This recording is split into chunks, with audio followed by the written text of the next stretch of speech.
খালেদা জিয়া তিনি অসুস্থ হয়ে এভারকেয়ার হাসপাতালে ভর্তি রয়েছেন। গণ অধিকার পরিষদের পক্ষ থেকে আমরা তার শারীরিক অবস্থার খবর নেওয়ার জন্য আজকে এসেছি এবং সেখানে দায়িত্বরত যারা রয়েছে তাদের সাথে কথা বলে যতটুকু জানতে পেরেছি তার অবস্থা অপরিবর্তিত, অর্থাৎ তিনি যে অবস্থায় ভর্তি হয়েছিলেন পরবর্তীতে বিএনপির যারা দায়িত্বপ্রাপ্ত নেতৃবৃন্দ বা দায়িত্বশীল ডাক্তার যারা রয়েছেন তারা আপনাদেরকে ইতিমধ্যে আপডেট জানিয়েছে। আমি যেহেতু বিশেষজ্ঞ না, সুতরাং সে বিষয়ে আমি মন্তব্য করতে চাই না। আমি এতটুকুই জানতে পেরেছি যে তার অবস্থা অপরিবর্তিত। আমরা দেশবাসীর কাছে দোয়া চাই, মহান আল্লাহ রাব্বুল আলামিন জনতাকে সুস্থ করে দেন। সেজন্য আমাদের দল মত নির্বিশেষে সকলের উচিত তার জন্য দোয়া করা। দেখেন, বেগম খালেদা জিয়া তিনি একজন আপসহীন নেত্রী। এদেশের গণতন্ত্রের জন্য তিনি সংগ্রাম করেছেন। তিনি স্বাধীনতা সার্বভৌমত্বের প্রতীক।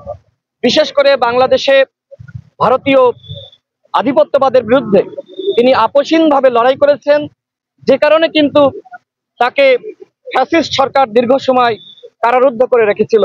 দেখেন, শেখ হাসিনা পালিয়ে গেছে, কিন্তু আজকে বেগম খালেদা জিয়া অসুস্থ হতে পারেন, কিন্তু সারা বাংলাদেশের মানুষের দোয়া কিন্তু তার সাথে রয়েছে।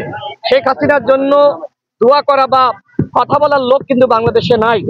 এইটাই বেগম খালেদা জিয়া অর্জন। বেগম খালেদা জিয়া আমাদের সকলের জন্য আমি মনে করি যে তিনি এক ধরনের দৃষ্টান্ত, যে কিভাবে ফ্যাসিবাদের বিরুদ্ধে লড়াই করতে হয়।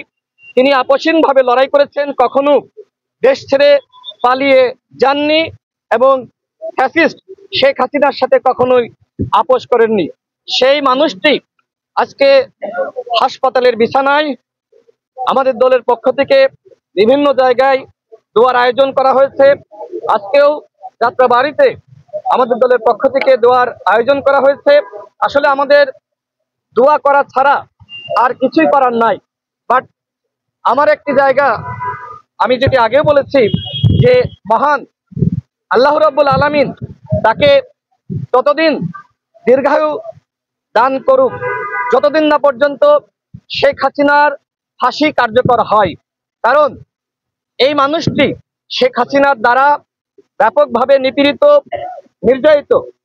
বেগম খালেদা জিয়া যে সময় তিনি জেলে যান, দেখবেন যে পায়ে হেঁটে জেলে গিয়েছেন। সেই মানুষটি পরবর্তীতে হুইল চেয়ারে কিন্তু মুক্তি পেয়েছে। অর্থাৎ তিনি যে অসুস্থ এবং তাকে যে এই অবস্থায় আমরা দেখছি, এর জন্য একমাত্র দায়ী ভারতীয় মদতপুষ্ট শেখ হাসিনা সরকার। অর্থাৎ আজকে যে তিনি হাসপাতালে, আজকে যে তিনি অসুস্থ, এর জন্য শেখ হাসিনা দায়ী। আর এই জন্যই কিন্তু আওয়ামী ফ্যাসিবাদকে মানুষ ঘৃণা করছে। আমি সর্বশেষ বলতে চাই, আসুন আমরা সবাই তার জন্য মহান আল্লাহ রাব্বুল আলামিনের দরবারে দোয়া করি। দেশবাসীর কাছে আমার অনুরোধ, তার জন্য আপনারা বেশি বেশি দোয়া করুন। আজকে বিএনপি নেতৃবৃন্দ ইতিমধ্যে কিন্তু তার স্বাস্থ্যের অবস্থা জানিয়েছে, তার অবস্থা এখনো পর্যন্ত অপরিবর্তিত। বাট আমার দৃঢ় বিশ্বাস যে তিনি আমাদের মাঝে আবারও সুস্থ হয়ে ফিরে আসবেন এবং আগামী ফেব্রুয়ারি মাসে যে নির্বাচন হবে, সেই নির্বাচনে তিনি জাতির অভিভাবক হিসেবে তিনি ভূমিকা রাখবেন। আমি সেই আস্থা রাখছি। মহান আল্লাহ রাব্বুল আলামিন অবশ্যই তাকে সুস্থতা দান করবেন বলে আমি মনে করি। ধন্যবাদ।